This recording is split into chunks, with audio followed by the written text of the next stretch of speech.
Ioan! Dar băi, ești nebun! Dar tu chiar crezi că eu mă iau după cine, mă? E și ei, mă! Dar bă, băi, Ioan, dar băi, nu poți să te zău. Poți să-ți la pe ultimul. Eu mă chinzui, mă scăsmie aceea. Uite-l, mă. Băi, Ioan! Îl chepzuiești! Mă chipzui atâta ziua.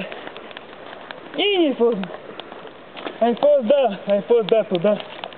Ai fost. Că Maria a fost cu mine, mă, tu n-ai fost cu ea, mă. Fost, tu crezi, ce dracu, crezi, nu crezi. Vii și tu, dar, mă. Invii! Nu-mi înțeleg. Mă, Ioani! Hai de acolo, mă! Hai de acolo! Să mergem până în prostii să căpătăm prunile cele, Doamne, batiți! De bețalăul satului!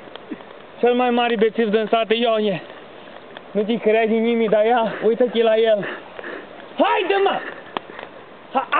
Astăzi, că-s prunile acolo! Trebuie luate de acolo! Asta-i prostălă, mă! Nu mă crede nimic, mă! Dar haide, mă! Că viu amuia cu ciomaga după tine! Dacă vine el! Voi, mă? Voi? Care-i treaba? Hai, mă, Ioani, scoate ciomaga că am eu topor. Să-i tranșăm pe ăștia, să-i facem la prost apa aceea, că vai, fă-mi.